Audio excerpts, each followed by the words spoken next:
Start అవ్వగానే మొత్తానికైతే ఇక అందరూ హాల్లో ఉండగా ఒక్కసారిగా డాక్టర్ వచ్చి ఎక్కడ పేషెంట్ ఎక్కడ అని చెప్పి లోపలికి రాగానే ఇక ఎవరు మీరు అని చెప్పి ఇక ప్రకాశం సుభాష్ అడ్డుకోనగానే ఇక్కడికి రమ్మని మాకు ఫోన్ కాల్ వచ్చింది, పేషెంట్ ఇక్కడే ఉన్నట్టు మాకు ఇన్ఫర్మేషన్ వచ్చింది అనగానే ఇక వెంటనే రుద్రాని కిందికి వచ్చి నేనే అన్నయ్య వాళ్ళకి ఫోన్ చేసింది, ఇక కావ్య గురించే నేను వాళ్ళని రప్పించాను, కావ్య చాలా ఘోరంగా ప్రవర్తిస్తుంది, మీ ఇంట్లో అందరినీ ఇక ఏ రకంగా బ్రతుకున్న మనుషుల్ని చంపే ప్రయత్నం చేస్తుంది, చచ్చిపోయే మనిషిని ఉన్నారని చెప్తుంది, అందుకే కావ్యకి ట్రీట్మెంట్ అవసరమని వీళ్ళని రప్పించాను, డాక్టర్ గారు ఇప్పుడే పేషెంటు కాస్త టైం పట్టేలా ఉంది, వెయిట్ చేయండి అనే లోపలే ఇక కావ్య అయితే బ్యాగ్ వేసుకొని లోపల నుంచి వస్తూ ఉంటుంది. ఇక కావ్యం చూసి ఇక వెంటనే డాక్టర్ కూడా వచ్చి ఏంటమ్మా ఏంటి ఏంటి నీ ప్రాబ్లం అనగానే ఎవరు మీరు, అయినా ఇక్కడ పేషెంట్లు ఎవరూ లేరు అని చెప్పి ఇక కావ్య అనగానే పేషెంట్ ఎవరు లేకపోవడం ఏంటి, నీకోసమే వచ్చారు డాక్టర్ గారు, అనవసరంగా గొడవ చేయకుండా ట్రీట్మెంట్ చేయించుకో నీకే మంచిది అని చెప్పి రుద్రాణి అనగానే చూడండి రుద్రాణి గారు మీరు చాలా ఎక్కువ మాట్లాడుతున్నారు, నాకు కోపం వచ్చిందంటే నిన్న కంటే ఎక్కువ చేస్తాను, అప్పుడు మీరు ఇక తట్టుకోలేరు నన్ను అనగానే చూశారు కదా అన్నయ్య, ఇప్పటి వరకు ట్రీట్మెంట్ అవసరం లేదేమోనని మీరు అందరూ అనుకోవచ్చు, కానీ కావ్యలో ప్రవర్తనలో మార్పు వచ్చింది, ఆ మార్పుని గ్రహించి తనకి ట్రీట్మెంట్ ఇప్పించమని నేను ఇంట్లో రాజ్ మేనత్తగా కోరుకుంటున్నాను, రాజ్ ఆత్మ శాంతించేలాగా కనీసం ప్రవర్తించమంటున్నాను అనగానే ఇక కావ్యకి చాలా కోపం వస్తుంది.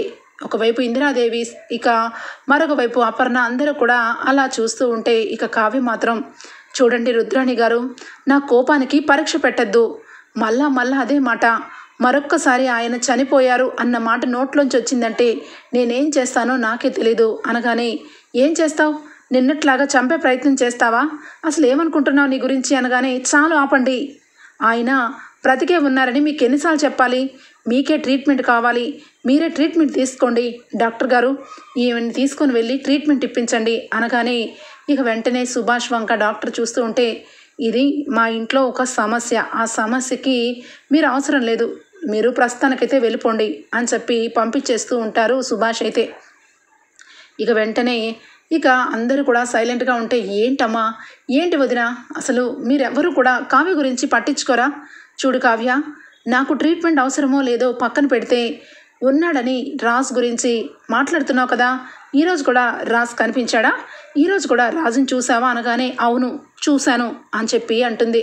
ఆ మాటకి ఇంట్లో అందరూ కావ్య వంక చూస్తూ ఉంటే చూడండి రుద్రాణి గారు మీరు నాకు ఏమని ప్రూవ్ చేయాలని మీరు అనుకుంటున్నారో నాకు తెలుసు, కానీ అది ఎప్పటికీ జరగని పని, నా భర్త గురించి నాకు తెలీదా, నా భర్త భూమి మీద ఉన్నాడో లేదో ఆ మాత్రం నాకు తెలీదా, ఈరోజు చెప్తున్నాను వినండి, మా ఆయన బ్రతికే ఉన్నారు, త్వరలోనే ఆయన ఇంటికి వస్తారు అని చెప్పనగానే సరే నువ్వు అంటున్నట్టుగా నీకు ఏదీ లేదు అని ప్రూవ్ చేసుకోవాల్సిన అవసరం నీకు ఉంది కావ్య, కాబట్టి ఈరోజు నేను రాజ్ మేనత్తుగా చెప్తున్నాను, రాజ్ ఉన్నాడని అంటున్నావు కాబట్టి రాజుని తీసుకొనిరా, అప్పుడు నేను నమ్ముతాను రాజ్ బ్రతికే ఉన్నాడని, లేదంటే రాజ్ చచ్చిపోయాడని నువ్వు ఒప్పుకోవాలి అనగానే చాలు మరొక్కసారి ఈ మాట నోట్లోంచి రావద్దు, ఆయనని అందరి కళ్ళ ముందుకు ఎక్కడికే తీసుకుని వస్తాను, కరెక్ట్గా నెల రోజుల లోపలే ఆయనని ఇంట్లో అందరి ముందు నుంచో పెడతాను అని చెప్పి అంటుంది. ఇక అందరూ ఒక్కసారిగా షాక్ అయిపోతారు. ఇక అపర్ణ ఇందిరాదేవి అందరూ కూడా స్టన్ అయిపోతారు.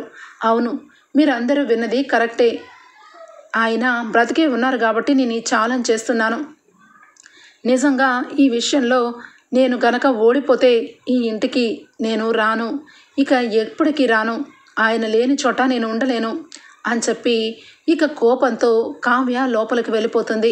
ఇక ఇంట్లో అందరూ కూడా అలానే చూస్తూ ఉండిపోతారు. అపర్ణ ఇందిరాదేవి మాత్రం చాలా సంతోషంగా ఇక కావ్య ఎప్పుడు కూడా కాన్ఫిడెన్స్గా మాట్లాడుతుంది. కావ్య ఏ రోజు కూడా రాజు విషయంలో అసలు లేడు అన్న మాటే నోట్లోంచి రానివ్వట్లేదు, ఎందుకో నాకు కావ్య మాట నమ్మాలనిస్తుంది అపర్ణ అనగానే నాకు కూడా అలాగే అనిపిస్తుంది అత్తయ్య, కావ్య చెప్పిన ప్రతి మాట నిజంలాగే అనిపిస్తుంది, కావ్య టైం అడుగుతుంది ఏంటి, నిజంగానే రాజుని చూసిందా, మరి చూసినప్పుడు తనతో పాటు ఇంటికి తీసుకురావాలి కానీ మరి ఆ రకంగా టైం ఎందుకు అడుగుతుంది అత్తయ్య గారు అనగానే ఏమో అది కూడా మనం వేచి చూడాల్సిందే అపర్ణ, కావ్య తెలివిగలది, తెలివిగా ఆలోచించే ఈ నిర్ణయం తీసుకుంది, కాబట్టి ఇప్పటికైనా నువ్వు నిరాశ చెందొద్దు. రాజ్ బ్రతికే ఉన్నాడని నమ్మకాన్ని గుండెల నిండా నింపుకొని ఆరోగ్యాన్ని కాపాడుకో అపర్ణ అని చెప్పి అనగానే ఇక వెంటనే అందరూ కూడా ఇక రాజ్ బ్రతికే ఉన్నాడు అన్న ఆలోచనతోనే ఇక గడుపుతూ ఉంటారు. కావ్య మాత్రం చాలా పగడబందీగా రాజ్ విషయంలో ఆ అమ్మాయి అనామిక చేసిన విషయాలన్నీ గుర్తు తెచ్చుకుంటుంది. అసలు ఎవరది, దానికి ఆయనకి సంబంధం ఏంటి, ఆయనని మాయ చేసి ఎవరో చనిపోయిన సమాధుల్ని తీసుకొచ్చి తల్లిదండ్రులని చెప్తుంది, అలాగే స్కూల్లోకి తీసుకెళ్ళి అక్కడే చదువుకున్నావని చెప్తుంది, లేనిపోనివన్నీ కూడా ఆయనతో చెప్పి ఆయనని మార్చే ప్రయత్నం చేస్తుంది అని చెప్పి కావ్య మాత్రం ఇక వచ్చినప్పటి నుంచి అదే ఆలోచనలో ఉంటుంది. ఇక స్వప్న ఇక దూరం నుంచి కావ్య వంక చూస్తూ కావ్య అని చెప్పి గుమ్మం దగ్గర నుంచుంటుంది. ఇక వెంటనే స్వప్న వంక చూసి ఏం కావాలక్క, నాకైతే పిచ్చి అయితే పట్టలేదు, మీ అత్త చెప్పినట్టు నాకేమీ పిచ్చి పట్టలేదక్క అనగానే సారీ కావ్య, నేను ఆ మాట అనట్లేదే, రాజ్ గురించి నేను ఎప్పుడూ కూడా మంచిగానే ఆలోచిస్తాను, కానీ రాజ్ విషయంలో ఈ రకంగా జరగడం నిజంగా దురదృష్టం, అది మనం ఎవరు ఏమీ చేయలేని పరిస్థితి అనగానే అక్క నువ్వు ఏం చెప్పాలనుకుంటున్నావు అనగానే అదేనే, నువ్వు రాజ్ని చూశానంటున్నావు కదా, ఆ విషయంలో నాకు క్లారిటీ కావాలి, ఎందుకంటే రాజ్ విషయంలో అప్పు అన్ని విషయాలు తీసుకొచ్చి అందరికీ చెప్పింది, కానీ నువ్వు మాత్రం ఆ రాజ్ బతికే ఉన్నాడు అంటున్నావు, మరి బ్రతికే ఉంటే ఎక్కడో ఉండే కంటే నీతో పాటు ఇంటికి రావాలి కదే, ఆ ఒక్క విషయం ఎందుకే మర్చిపోతున్నావు అని చెప్పి అనగానే ఇక వెంటనే అప్పు కూడా అదే టైంలో వస్తుంది. ఇక కావ్యం చూసి అక్క నన్ను క్షమించక్క, నేను మధ్యలోనే దిగిపోయాను, నీకు సహాయం చేస్తానని వచ్చి మధ్యలోనే వెళ్ళిపోయాను, నాకు చాలా గిల్టీగా ఉంది అనగానే ఏమీ గిల్టీ పడన అవసరం లేదు, వెళ్ళిన పని జరిగింది, నేను బావని కలిశాను అనగానే అప్పు ఇక స్వప్న ఇద్దరు కూడా షాక్ అయిపోతారు. అప్పు వచ్చి ఏంటక్క నువ్వు మాట్లాడేది, ఈరోజు బావని చూసావా నువ్వు అనగానే చూశాను, బావని చూశాను, బావ ఏ స్థితిలో ఉన్నాడో చూశాను అని చెప్పి బాధపడుతుంది కావ్య. ఏంటక్క ఏం మాట్లాడుతున్నావు, అసలు ఏం జరిగింది అనగానే ఇక అప్పుడు చెప్తుంది మొత్తం కూడా కావ్య. ఇక ఆయన ఏదో భ్రమలో ఉన్నారు, ఆయన గతం అంతా మర్చిపోయాడే అప్పు, స్వప్నక్క అని చెప్పి ఏడుస్తుంది ఇక కావ్య. ఇద్దరు కూడా కావ్యని ఓదారుస్తారు.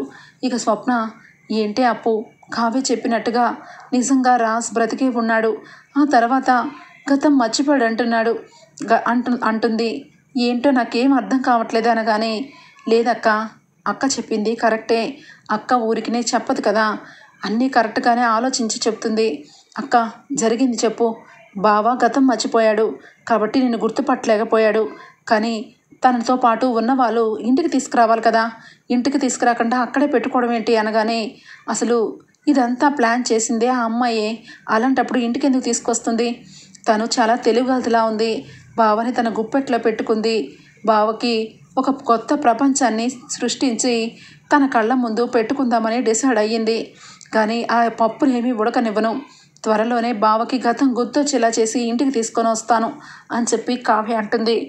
ఇక అప్పు వెంటనే అక్క ఇప్పటి వరకు బావ లేడు అని చెప్పి అన్ని కేసుల్లోనూ చూసి ఎక్కడా కూడా ఆన్సర్ దొరకపోయేసరికి బావ ఏమైపోడా అనుకున్నాను, కానీ బావ చిక్కుకున్నాడని ఇప్పుడు అర్థమైంది, ఇప్పుడు నువ్వు నేను కలిసి ఎక్కడెక్కడ ఏమేం చేసిందో, ఏ రకంగా కొత్త యుగాన్ని ఇక స్టార్ట్ చేసిందో అదంతా కొల్లగొట్టేద్దాం, అప్పుడు బావగా మొత్తానికి నిన్ను ఇంటి కుటుంబాన్ని అందరినీ కూడా గుర్తుపడతాడు అని చెప్పి అప్పు అంటుంది.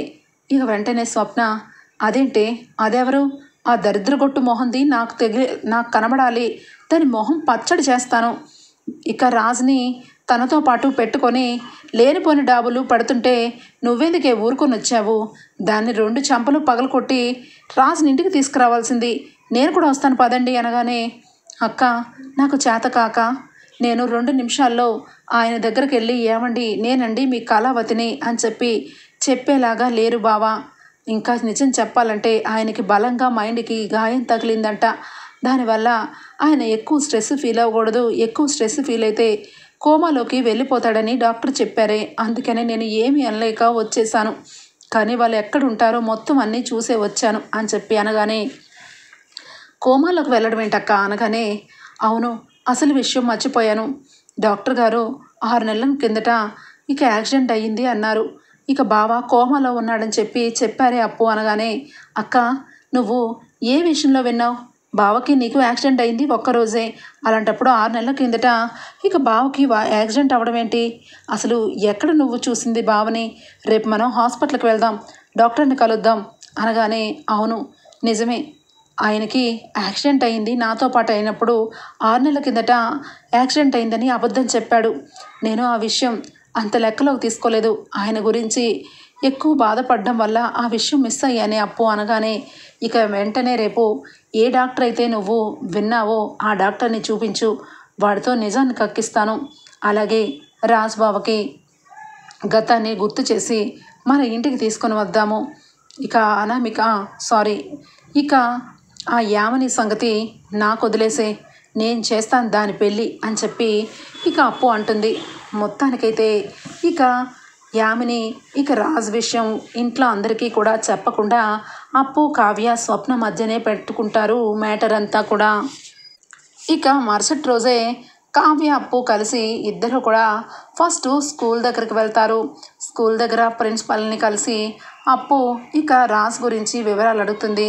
అలాంటి వాళ్ళు ఎవరూ లేరు మేడం, ఇక్కడ ఎవరు చదువుకోలేదు అనగానే, మరి ఆ మనిషి చదువుకున్నట్టు, ఆ మనిషి ఇక్కడ ఏదో అల్లరి పనులు చేసినట్టు అన్నీ చూసినట్టుగా చెప్పారు కదా, మరి అలాంటప్పుడు ఈ మనిషి లేడని చెప్తారు అనగానే, మీరు మీరు ఏం మాట్లాడుతున్నారు అనగానే, ఇక నువ్వు ప్రిన్సిపల్ కాబట్టి నా చేతిలో బతికిపోయావు, లేదంటే ఈ పాటికి నా చేతులు నీ చంపలు పగలు కొట్టేవి.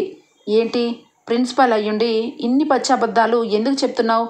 ఒక మనిషిని ఇక్కడికి తీసుకొని వస్తే అతను గతం మర్చిపోతే గుర్తు చేయాల్సింది పోయి గతాన్ని చిందరవందర చేసి లేనిపోని లోకాన్ని సృష్టిస్తారా అని చెప్పి అప్పు అనగానే, ఇక వెంటనే కావ్య, ఇగో ఈవిడే ఇక ఒక ఫోటోని చూపించి మరి చిన్నప్పుడు నువ్వు అని చెప్పి అతన్ని మాటలతో ఏమర్చారు అని చెప్పి కావ్య అంటూ ఉంటే, ఏంటమ్మా మీరు ఎవరి గురించి మాట్లాడుతున్నారు అనగానే, మీకు అర్థమైందని నాకు అర్థమైంది.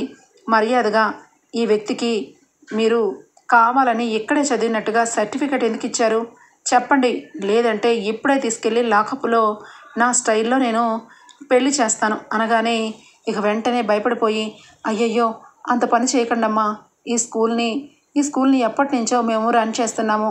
ఈ స్కూల్ గురించి ఒక్క బ్యాడ్ నేమ్ కూడా లేదు. ఏదో చిన్నప్పుడు యామిని ఇక్కడ చదువుకుంది కాబట్టి చిన్న ఫేవర్ చేయండి మేడం అని చెప్పి, ఇక తన లవ్ ఫెయిల్యూర్ అయిపోయింది, నేను చచ్చిపోతానని నా దగ్గర బాధపడింది. అందుకే ఏదో చిన్న కథ అల్లాను. ఆయనకి పెళ్ళయిందని కానీ భార్య ఉందని కానీ అతనికి ఒక లైఫ్ ఉందని కానీ నాకు తెలీదు. అతను ఏదో గతం మర్చిపోయాడు, తన్ని గుర్తు చేయాలంటే ఈ స్కూల్లో చదివినట్టు గుర్తు చేయమని చెప్పింది. అంతే తప్పించి నేనేమీ తప్పు చేయలేదమ్మా. కావాలంటే ఈ విషయాన్ని నేను ఎక్కడికైనా వచ్చి చెప్తాను అనగానే, అవసరం లేదు, ఎక్కడికో అవసరం లేదు, ఇదే విషయం మా బావకు చెప్పాలి అనగానే, చెప్తాను, నేను నిజంగా చెప్తానమ్మా, నేను నా స్కూల్ని ఏమి చేయకండి అని చెప్పి కాలా వేలపడుతుంది. ఇక వెంటనే అక్క ఈ ఒక్క సాక్ష్యం చాలు బావకెళ్ళి నిజం చెప్పడం కోసం అనగానే, లేదే అప్పు, అన్ని విషయాలు మనం క్లారిటీగా ఉండాలి, అప్పుడే ఆ యామినికి బాగా దిమ్మ తిరిగిపోతుంది అని చెప్పి అక్కడి నుంచి సరాసరి డాక్టర్ దగ్గరికి వెళ్తారు. ఇక అదే టైంలో డాక్టర్ గారైతే ఇక అందరినీ కూడా పేషెంట్లందరినీ చూస్తూ ఇక అప్పుడే లోపలికి వస్తాడు. ఇక వెంటనే అప్పు అయితే, డాక్టర్ని మీతో కొంచెం మాట్లాడాలి. అవును, 2-3 రోజుల క్రితం యాక్సిడెంట్ అయిన వాళ్ళు 6 నెలల క్రితంగా కోమాలోకి వెళ్ళిపోయినట్టుగా ఎందుకు చెప్తున్నారు మీరు అనగానే ఒక్కసారిగా స్టన్ అయిపోతాడు. ఏం మాట్లాడుతున్నారండి, నేను ఎందుకు అబద్ధం చెప్తాను? 6 నెలల క్రిందట యాక్సిడెంట్ అయింది కాబట్టి కోమాలో ఉన్నారు కాబట్టే చెప్తున్నాను అనగానే, వెంటనే ఇక కావ్య ఫోటోని తీసి 6 నెలల కిందట కోమాలో ఉన్న మనిషి నాతో పాటు మొన్న మధ్య ఈ భూత్ బంగ్లాలో దిగిన ఫోటోని చూపించి, ఈ ఫోటోలో ఎలా ఉంటారు అని చెప్పి చూపించగానే ఏమి మాట్లాడలేడు. ఆయనేం మాట్లాడతాడు, డాక్టర్ పట్టా రాగానే ఇక డాక్టర్ లాగా బాగా ఫోర్స్ ఎక్కువైపోయి లేనిపోని విషయాలన్నీ తలదూర్చి డబ్బు కోసం ఏ కకృతి పనైనా చేస్తారు, కరెక్టేనా అనగానే ఒక్కసారిగా భయపడిపోతూ అది అనగానే, షడప్, ఏందిరా బై, ఎక్కువ మాట్లాడుతున్నావేంటి? నువ్వు 6 నెలల క్రిందట యాక్సిడెంట్ అయింది ఇక ఇప్పుడే కోమాలోంచి బయటకు వచ్చావని చెప్పి మా బావ గురించి ఎందుకు అబద్ధాలు ఆడావు? నీతో అబద్ధాలు ఎవరు ఆడిచ్చారు? మర్యాదగా చెప్తావా లేదంటే ఇక్కడే పూడ్చిపెట్టమంటావా అని చెప్పి ఇక వెంటనే అప్పు కాలర్ పట్టుకోగానే అయ్యయ్యో అయ్యయ్యో వద్దు మేడం వద్దు, నాకు చిన్నప్పటి నుంచి నా ఫ్రెండ్ యామిని నా బెస్ట్ ఫ్రెండు, తను రాజుని చాలా సిన్సియర్గా ప్రేమించింది. ఆ ప్రేమని తను దక్కించుకోవాలని చిన్న నాటకం ఆడమంది. నిజానికి రాజ్ కూడా ఒకప్పుడు తన్ని ప్రేమించాడు, కానీ తను చాలా క్రూరంగా ప్రవర్తించడం వల్ల రాజుని వదిలేసి యామినిని వదిలేసి రాజు వెళ్ళిపోయాడు. అది తట్టుకోలేక సూసైడ్ చేసుకుంది. డ్రగ్స్కి అలవాటైంది. అలాగే బ్యాడ్ హ్యాబిట్స్ అన్నీ చేసుకుంది. తను ఒక విధంగా చెప్పాలంటే చచ్చి బతికింది అనుకోవాలి. కానీ తన గురించి నేను బాధపడ్డాను. తను నార్మల్ అయినందుకు సంతోషపడ్డాను. రాజ్కి తనకి పెళ్లి జరగాలని, ఇక రాజ్ తన వాడు అవ్వాలని నాకు చాలా బాధపడి చెప్పింది. ఒకప్పుడు యామిని ఫ్రెండ్నని యామినికి హెల్ప్ చేశాను అంతే. రాజ్కి పెళ్ళయింది కానీ ఇక మీరు భార్య ఉన్నారని కానీ నాకు తెలీదు అనగానే ఇక వెంటనే చూసావా అక్క ఆ యామిని ఎలాంటిదో అనగానే కావ్య వెంటనే అప్పు కాలేజ్ డేస్ అప్పటి నుంచి ఆయనని టార్చర్ పెట్టింది. ఇక ఆయన్ని బ్రతకనివ్వకుండా ఇక ప్రతిరోజు టార్చర్ పెడుతూనే ఉంది. అందుకే ఆయన ఇక అక్కడి నుంచి వదిలేసి ఇక్కడికి వచ్చేశారు. ఈ విషయం మనకు తెలియదు కాబట్టి నాకు కానీ ఇంట్లో వాళ్ళకి కానీ ఎవరికి కానీ చెప్పలేదు ఆయన. ఇక ఏదో చేసే ఉండొచ్చు. అందుగురించే ఆయన ఆ రోజు మార్నింగే ఇక నేను పక్కన చూసేసరికి లేరు. ఎక్కడికి వెళ్ళారబ్బా అని చెప్పి ఆఫీస్కి కాల్ చేస్తే ఆఫీస్లో కూడా లేరు. ఆయన వచ్చేసరికి ఇంట్లో అందరూ ఆయన్ని నిలదీసి మమ్మల్ని హనీమూన్ పంపించే ప్రయత్నం చేశారు. కానీ ఆయన చేతుల్లో ఒక కవర్ చూసానే అప్పు ఏంటని అడుగుదామని లోపలే ఇక అప్పటికప్పుడే హడావుడైపోయింది. ఖచ్చితంగా ఈ యామిని ఏదో పంపించే ఉండొచ్చు అని చెప్పి ఇక ఇంటికి వెళ్ళి మొత్తం కూడా తీసి చూసేసరికి యామిని ఇక రాజ్కి కలిపిన ఫోటోలు మొత్తం కూడా చూస్తారు. అంటే నాకు ఇప్పుడు అర్థమైందక్క, ఇప్పుడు నిజంగా ఒక క్లారిటీ వచ్చింది. బావని ఈ యామిని సీరియస్గా ప్రేమించింది. ఇక సైకో కాబట్టి సైకో రకంగానే ప్రేమించుండొచ్చు. బావ రిజెక్ట్ చేసి నిన్ను పెళ్లి చేసుకునేసరికి బావని బెదిరించడానికి ఫోటోలు పంపించింది అందుకే అని చెప్పి ఇక మొత్తానికైతే అప్పుకి కావ్యకి విషయం మొత్తం అర్థమైపోతుంది. ఇక వెంటనే సరే మరి ఇక మనం ఆలస్యం చేయకూడదు, అసలే అది నార్మల్ ఆడది కాదని డాక్టర్ చెప్పారు కాబట్టి దాన్ని చాలా స్మూత్గా హ్యాండిల్ చేయాలి అని చెప్పి కావ్య అయితే ఇక డిసైడ్ అవుతుంది. ఇక ఇంట్లో ఫొటోస్ అన్నీ కూడా చూసి ఇక కావ్య అప్పు ఇద్దరు కూడా ఇక యామిని వాళ్ళ ఇంటికి వెళ్ళడం కోసం ఇక పగడబందీగా ప్లాన్ చేసుకుంటారు. ఇక అప్పుడే అపర్ణ ఆ విషయాలన్నీ కూడా చూస్తుంది. అపర్ణ వచ్చి కావ్య ఏం చేస్తున్నావు కావ్య? రాజ్ ఏమన్నా తప్పు చేశాడా? మరి రాజ్ జీవితంలో ఒక అమ్మాయి ఎలా ఉంది? నీ చేతుల్లో ఫోటోలేంటి? వాడు ఏం చేశాడు? వాడు ఎక్కడున్నాడు అని చెప్పి అపర్ణ ఇక బాధపడుతూ అనగానే అత్తయ్య గారు మీరేమీ కంగారు పడద్దు, ఆయన నిప్పు రాముడు లాంటి వ్యక్తి. ఆయన ఒకప్పుడు ఇష్టపడిన అమ్మాయి ఈ అమ్మాయి, కానీ అప్పుడు ఈ అమ్మాయిలో చాలా బ్యాడ్గా ఉండేసరికి తనని బాధ పెట్టేసరికి క్రూరమైన జంతువులాగా ప్రవర్తించేసరికి ఆయన ఈ అమ్మాయిని వదిలేశాడు. దానివల్ల ఇక అమ్మాయి అయితే ఇక ఆయన్ని ఏదో రకంగా దక్కించుకోవాలని నన్ను చంపాలని ప్లాన్ చేసింది.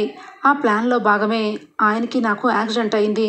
ఇప్పుడు కూడా మీరందరూ కూడా నేను పిచ్చిదాన్ని అనుకున్నారు, కానీ నిజానికి ఆయన ఆ అమ్మాయి దగ్గరే చూశాను అత్తయ్య. ఇప్పుడు అక్కడికే వెళ్తున్నాం అనగానే అమ్మ కావ్య నేను నా కొడుకుని చూడాలి. నా కొడుకుని చూసే వరకు నా మనసు ఇక ఆరాటం పడుతూనే ఉంటుంది. దాన్ని ఏదో రకంగా చెప్పి వాడిని నా దగ్గరికి తెచ్చుకోవాలి. ఏ కొడుకు కూడా ఏ తల్లి స్పర్శ మర్చిపోడు, వాడు ఏ రకంగానూ మర్చిపోడు. నన్ను చూస్తే ఖచ్చితంగా గుర్తుపడతాడు కావ్య అని చెప్పి అంటుంది అపర్ణ. ఇక ఆంటీ ఇలాంటి సమయంలో మీరు రావటం మంచిది కాదు అనగానే సుభాష్ వెంటనే వచ్చి చూడప్పు నేను అలాగే ఇక మీ అత్తయ్య ఖచ్చితంగా వస్తాము. మా కొడుకు అని చెప్పి ఇంటికి తీసుకొని వస్తాము.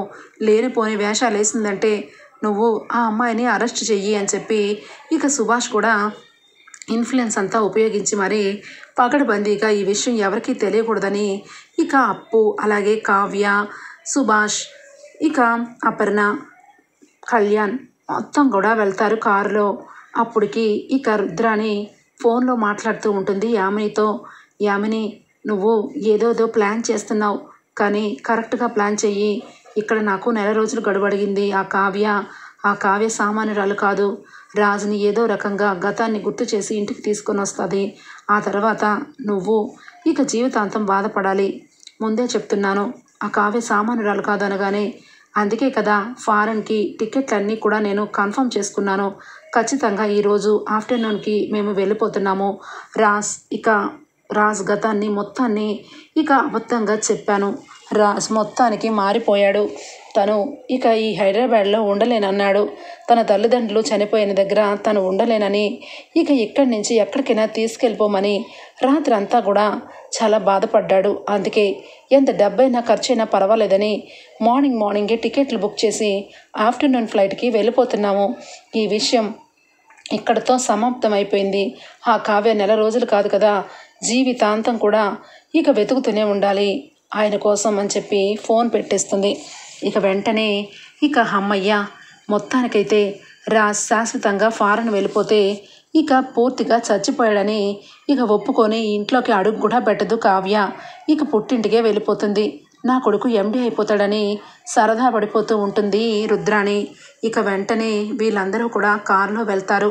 ఇంటికి వెళ్ళగానే ఇక యామిని వాళ్ళ తల్లిదండ్రులు యామినికి చెప్తూ ఉంటారు, ఎందుకైనా మంచిది కొంచెం ఆలోచించి బేబీ, రాజ్కి సంబంధించి వాళ్ళ వైఫ్ అన్నీ చూసింది అంటున్నావు.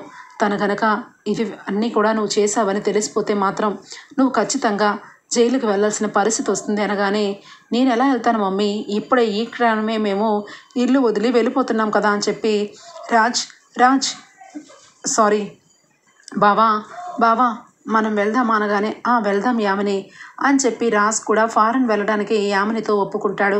ఇక బయటికి అడుగు పెట్టే టయానికి కరెక్ట్గా ఇక కారు వచ్చి ముందుకు ఆగుతుంది. అప్పు, కళ్యాణ్ అందరూ కూడా ఇక దిగి, ఏమండి నేనండి మీ కళావతిని అని చెప్పి కావ్య వెళ్ళి రాజుని హక్ చేసుకుంటుంది. రాజ్ ఒక్కసారిగా ఉలిక్కి పడతాడు. ఇక అదే స్పర్శ, అదే ఒక రకంగా అయిపోతాడు. నువ్వు ఎవరు? నా భార్యవా? నీ పేరు కళావతినా? నేనేంటి నిన్ను గుర్తుపట్టలేకపోతున్నాను, కానీ నువ్వు నన్ను పట్టుకుంటే నాకు ఏదో తెలియని అని చెప్పి కళ్ళు తిరిగిపోతాయి రాజ్కైతే. ఒక్కసారిగా ఏమండి అనగానే ఎంతలోనే వెనక నుంచి అపర్ణ వచ్చి, నాన్న రాజ్, నేను రాని అమ్మని అనగానే, ఏంటి మీరందరూ ఎవరు? మా బావని పట్టుకొని ఏవేవో మాట్లాడుతున్నారు, ముందు పక్కకు తప్పుకోండి, మేము వేరే చోటకు వెళ్ళాలి అని చెప్పి ఇక యామిని అంటూ ఉంటే, అప్పుడే ఎక్కడికి వెళ్తావు, ఇంకా చాలా ఉంది. ఏంటి ఎక్కడికి వెళ్ళిపోవాలనుకుంటున్నావు? ఫారెన్ చెక్కేద్దాం అనుకుంటున్నావా? మర్యాదగా నుంచొని చెప్పిన ప్రతి మాటకి నీవు క్లారిఫికేషన్ ఇవ్వాల్సిందే అనగానే, నా బావని పట్టుకొని నాకు క్లారిఫికేషన్ ఇమ్మంటావేంటి?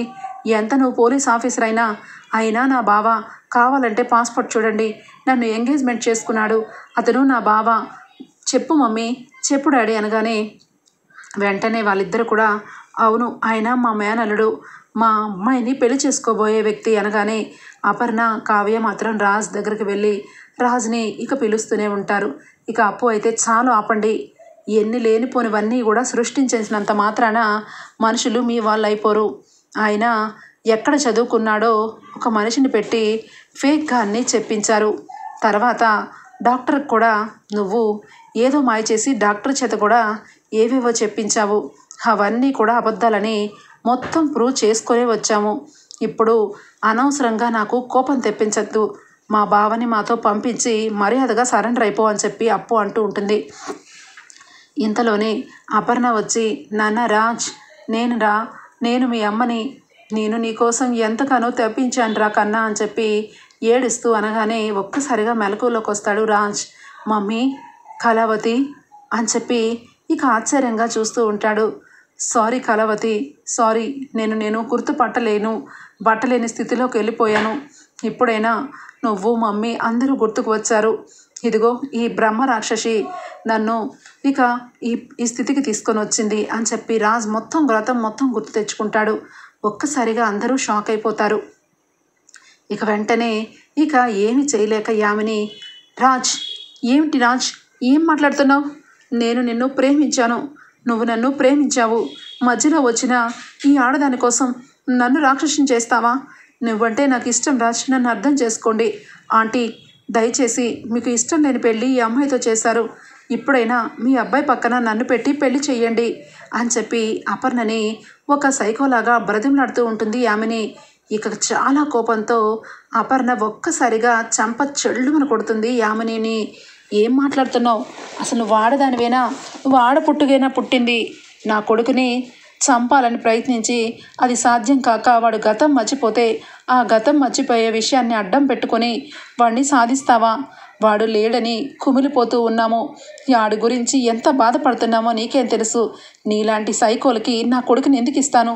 బంగారం లాంటి నా కోడలు ఉండగా నిన్నెందుకు ఇంటి కోడలను చేసుకుంటాను అని చెప్పి ఇక అపర్ణ అంటుంది. ఇక ఒక్కసారిగా ఇక సిగ్గుతో తలదించుకొని ఇక యామిని తల్లి ఉంటుంది. వెంటనే వాళ్ళ నాన్నగారు వచ్చి, అమ్మ, నిజంగా కరెక్ట్గా చెప్పారు, నా కూతురు సైకోనే, అందుకే దీనికి 2 సంవత్సరాల కాలం ట్రీట్మెంట్ అని ఫారెన్లోనే ఉంచాను. కానీ దీనికి ఏ ట్రీట్మెంట్ కూడా ఇక దీని ప్రవర్తనకి పట్టలేదు అని చెప్పి అంటూ ఉంటే, చూడండి, కనగానే తల్లిదండ్రులు అయిపోరు, పిల్లల్ని కూడా కరెక్ట్ దారిలో పెంచాలి. నా కొడుకు కోడల్ని ఈరోజు ఈ స్థితికి తీసుకొచ్చిన ఇలాంటి దాన్ని ఖచ్చితంగా ఏదో ఒకటి చేయాల్సిందే. అప్పు, ఇలాంటి వాళ్ళని భూమి మీద ఉంటే ఇంకా ఎన్నో జీవితాలు నాశనం చేస్తారు, అరెస్ట్ చేయమ్మా అని చెప్పి సుభాష్ అంటాడు. నాన్న రాజ్ అని చెప్పి ఒకవైపు సంతోషంతో రాజ్ని హక్ చేసుకుంటాడు సుభాష్. కళ్యాణ్ వచ్చి అన్నయ్య అనగానే కళ్యాణ్ అని చెప్పి అందరినీ గుర్తుపడతాడు. ఇక వెంటనే లేచి కావ్యని పట్టుకొని, కళావతి, నిన్ను నేను భయం వేసింది, ఏమైపోయావా అని ఒక్కసారిగా నా కళ్ళల్లో నువ్వే మెదిలావు. నాతో పాటు వచ్చి నిన్ను నా చేతులారా నా వల్ల నీ ప్రాణాలు పోయాయేమోనని కళావతిని అరుస్తూనే ఉన్నాను అని చెప్పి రాజ్ యాక్సిడెంట్ రోజు జరిగిన విషయాలన్నీ పోవడం ఇక గుర్తు తెచ్చుకుంటూ ఒక్కసారిగా యామిని దగ్గరికి వస్తాడు. యామిని చాలా కోపంతో సీరియస్గా చూస్తూ ఉంటే ఒకే ఒక్క చెంప దెబ్బ కొడతాడు. జీవితంలో ఎప్పుడూ నీ మొహం నాకు చూపించద్దు యామిని, అసలు నువ్వు నాకు ఇంకొకసారి కనబడినా నీ ప్రాణాలు దక్కవు అని చెప్పి ఇక రాజ్ అంటాడు. ఇక అప్పు అయితే, పద, ఇంకా ఏంటి చూస్తున్నావు?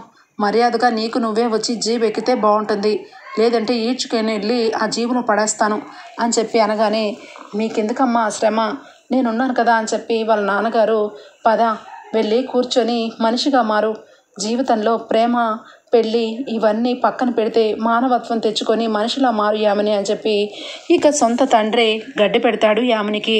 ఇక అక్కడి నుంచి దుగ్గిరాల ఇంటికి రాజుని తీసుకొని అపర్ణ, సుభాష్, కావ్య అందరూ కూడా బయలుదేరుతారు. రాజుని చూస్తూ చాలా ఆనందపడిపోతూ ఉంటుంది అపర్ణ. ఇక ఇంటి ముందే దిష్టి తీసుకొని రెడీగా ఉంటుంది ఇక ఇందిరాదేవి. ఏంటమ్మా అపోహలో ఉన్నావా? కావ్య నీ కొడుకుని నీ మనవణ్ణి తీసుకొని ఇంటికి వస్తుందని ఊహిస్తున్నావా? ఎందుకమ్మా అనవసరంగా కావ్యకి పట్టిన పిచ్చి మీ అందరికీ పట్టిస్తుంది. ఈ రోజుతో దాని గడువు పూర్తి అయిపోయింది. అది ఖచ్చితంగా ఈరోజు ఈ ఇంటి గడప తొక్కదు, అది రాదు అనగానే, చాలు ఆపు అని చెప్పి అపర్ణ అంటుంది. ఒక్కసారిగా షాక్ అయిపోతుంది. ఇక రుద్రాణి, రాజ్, కావ్య ఇద్దరు నడుచుకుంటూ వస్తే, నా కొడుకు నా కోడలు ఈ ఇంట్లో అడుగు పెట్టే టైంలో అపసకిన పక్షిలాగా మాట్లాడావంటే నువ్వు ఎక్కడి నుండి వచ్చావు అక్కడికి వెళ్ళిపోతావు రుద్రాణి అని చెప్పి ఇక మొత్తానికైతే రాజ్కి ఇద్దరికీ దిష్టి తీసి లోపలికి రప్పిస్తుంది.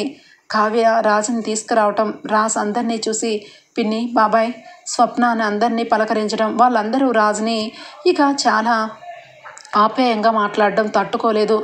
ఏంటి పిన్ని, ఏంటి అలా చూస్తున్నావు? నేను బ్రతికి ఈ రకంగా ఇక్కడికి వచ్చానంటే కారణం మీ కోడలు కావ్యనే. కావ్య లేకపోతే నేను ఈరోజు లేను, లేదంటే నేను ఏ ఫారెన్కో వెళ్ళిపోయేదాన్ని, శాశ్వతంగా మీ అందరి దృష్టిలో నేను చనిపోయి ఉండేవాడిని అని చెప్పి అనగానే ఇక రుద్రాణి అయితే అందరి ముందు బాగోక, రాజ్ నువ్వు బ్రతికి ఉన్నావని కావ్య చెప్తూ ఉంటే ఏంట అనుకున్నాను, నిజానికి కావ్యని గెలిచింది అనగానే, చాలా ఆపండి అని చెప్పి కావ్య ఒక్కసారి గట్టిగా అరుస్తుంది. అందరూ షాక్ అయిపోతారు. రుద్రాణి దగ్గరికి వచ్చి చంప చెళ్ళు మన కొడుతుంది. అసలు నువ్వు మనిషివేనా? నువ్వు ఆ యామునికి ఫోన్ చేసి ఇక్కడ విషయాలన్నీ చెప్పి జీవితాంతం ఆయన చనిపోయినట్టుగా ఇక్కడ చేసి నీ కొడుకుని ఎండి స్థానంలో కూర్చోపెడతాననుకుంటున్నావు. ఇక జీవితాంతం ఇంట్లో అందరూ కూడా ఆయన లేరని పిచ్చి వాళ్ళు అయిపోయేలాగా చేద్దామనుకున్నావు కదా అనగానే, ఏం మాట్లాడుతున్నావు? రాజ్ గురించి నేను ఎప్పుడు అలా ఆలోచించలేదు. అయినా నేను అలా మాట్లాడానని ఎవరు చెప్పారు అనగానే ఇక స్వప్న వచ్చి, నేనే. నువ్వు కావాలని ప్రతిరోజు మా అక్కని మా చెల్లిని ఏదో ఒకటి అంటుంటే నాకు డౌట్ వచ్చింది. అసలు ఎవరికి లేని బాధ నీకేంటని నీకు తెలియకుండానే ఇక నేను నీ రూమ్లో మైక్ పెట్టాను. నువ్వు పాడిన మాట ప్రతి మాట నాకు వినపడేలాగా. అది నాకు ప్లస్ పాయింట్ అయింది. మా చెల్లికి చెప్పాను. అందుకే మొత్తం విషయం తెలుసుకొని చివరాఖరికి నిన్ను ఈ రకంగా చెంప చెల్లుమనిపించింది. ఇంకా ఆలోచిస్తావేంటి?